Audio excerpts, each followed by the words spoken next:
নমস্কার বন্ধুরা, মিনু কিচেনে তোমাদের সবাইকে স্বাগত। আশা করছি তোমরা সবাই খুব ভালো আছো। চিচিঙ্গে মুগ ডাল ও নারকেল দিয়ে আজকের দারুণ স্বাদের এমন একটা রেসিপি বানাবো যেটা ভাত, রুটি, পরোটা দিয়ে নিরামিষের দিনগুলোতে একদম জমে যাবে। রেসিপিটা বানানো যতটাই সহজ, খেতে ততটাই অসাধারণ। শুকনো খোলায় পরিমাণ মতো একটু মুগ ডাল ভেজে নিচ্ছে হালকাভাবে। মুগ ডালটা ভেজে নিলে টেস্টটা ভালো হবে। প্লিজ এই ছোট্ট রেসিপিটা তোমরা সম্পূর্ণ দেখো, তোমাদের খুবই ভালো লাগবে এবং রেসিপিটা সম্পূর্ণ দেখার পরে তোমাদের অবশ্যই বানাতে ইচ্ছা করবে। ভেজে নেওয়া মুগ ডালটা একটু ভালো করে ধুয়ে নিচ্ছি। গরম কড়াইয়ে পরিমাণ মতো একটু জল দিয়ে দিলাম, দুটো তেজপাতা, একটু পরিমাণ মতো গোটা গরম মশলা দিয়ে দিলাম, ধুয়ে নেওয়া মুগ ডালটা দিয়ে দিলাম, দিয়ে একটু নাড়িয়ে দিলাম। ডালটা তাই আমি একটু 80% সিদ্ধ করে নিচ্ছি। দুটো চিচিঙ্গে ভালো করে একটু ঘষে খোসা ছাড়িয়ে একদম ঠিক এইভাবে নিয়ে ছোট ছোট করে কেটে নিতে হবে। কেটে নিয়ে সবগুলো দানা ফেলে দিতে হবে ভালো করে। বন্ধুরা, চ্যানেলে যদি নতুন হয়ে থাকো চ্যানেলটাকে অবশ্যই সাবস্ক্রাইব করে রেখো এরকম নতুন নতুন রেসিপি পাওয়ার জন্য।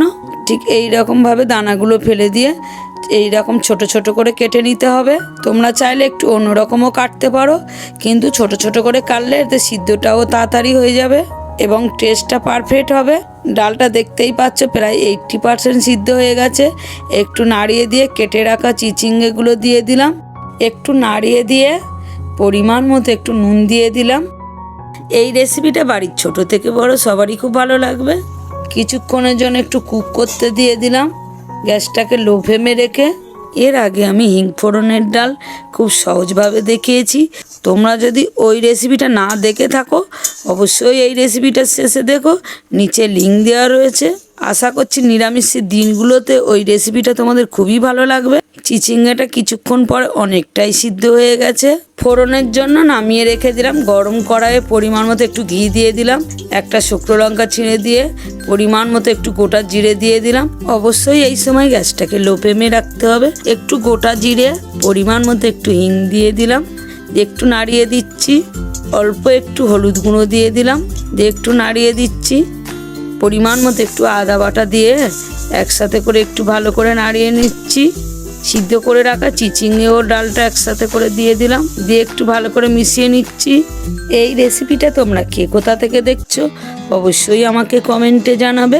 তোমাদের কমেন্ট পড়তে আমার খুবই ভালো লাগে। পরিমাণ মতো একটু চিনি দিয়ে দিলাম আরও স্বাদটা ভালো হওয়ার জন্য। দুটো চেরা কাঁচা লঙ্কা দিয়ে দিলাম একটু ঝাল মিষ্টি হওয়ার জন্য। এইভাবে কিছুক্ষণ নাড়তে নাড়তে কুক করে নিতে হবে। খেয়াল রাখতে হবে কড়ার গায়ে যাতে না লেগে যায়। ডালটা সম্পূর্ণ রেডি হয়ে গেছে। কুড়িয়ে রাখা নারকেল কোড়াটা দিয়ে দিলাম গার্নিশের জন্য এবং খেতেও অসাধারণ লাগবে। আজকের রেসিপিটা যদি তোমাদের ভালো লেগে থাকে অবশ্যই একটা লাইক, কমেন্ট ও শেয়ারের মাধ্যমে জানাবে। পরবর্তী নতুন রেসিপিতে দেখা হচ্ছে।